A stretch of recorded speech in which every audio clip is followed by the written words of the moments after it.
waxaan joognay waa tacsi weeye waxaan leenahay inna lillahi wa inna ilayhi raaji'uun inna lillahi wa inna ilayhi raaji'uun geeridu xaq weeye oo qof kastaaba waa kii dhimanayo weeye oo muxuu ahaay dariiqa la wada marayo weeye waxaan uga tacsiyeynayaa madaxweyne Axmed Siilaanyo oo sida taariikhdiisa mugga weyn laga wada sheekeeyay uu soo maray Soomaaliya iyo muddadii Somalilandba runtii wax weyn dadkiisa iyo ummadiisa ku soo biiriyay odaynimo iyo waayeelnimona ku maamulay geeridaasi waxa kaloo iyadna ahayd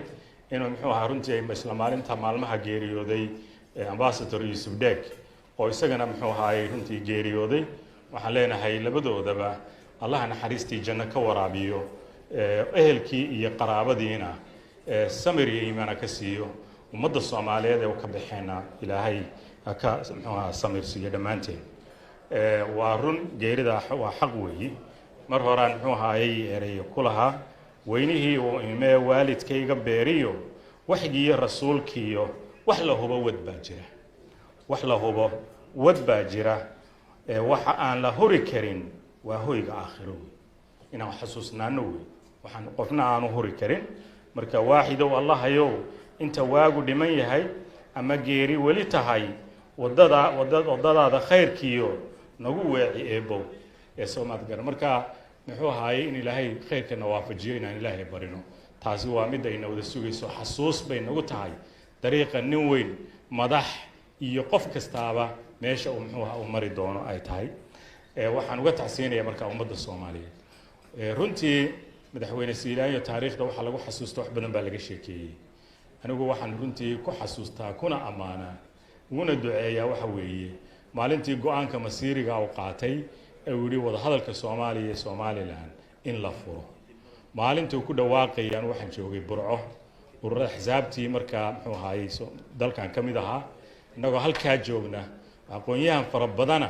maalintaasi markuu ku dhawaaqay oo hadalkan furaya waxaan muxuu ahaay baaq culus baan u dirnay intaanu shir jaraa'id qabanay marka saarina muxuu ahaayay arinta si aanay hadal nin madaxweyne yiri kaliya u noqonin waa in la mariyaa golayaasha waa in la iskugu yeero xisaabta waa in saddexda xisbina intii la iskugu yeero golayaashana la iskugu yeero arintaasi sharci laga dhigo si ay u noqoto ajenda qaran oo ajenda ummadeed oo markaas muxuu ahaay oo furma isla maalintii ku xigtay buu ku dhawaaqay inuu iskugu yeero madaxdii inuu iskugu yeero golayaashii inuu yiraahdo wada halka Soomaaliya Somaliland waa furan yahay waana la wada hadli karaa iyadoo inta ka horeysay cidii muxuu ahaay la fadhiisato Soomaaliya ay dambiilo ahayd marka runtii arintaasi oo sidoo madaxweynuhu ka sheekeeyay wax badan muxuu ahaay runtii la wada kulmay oo runtii muxuu ahaay wax badanna muxuu ahaay wada bayaano lagu heshiiyay la soo saaray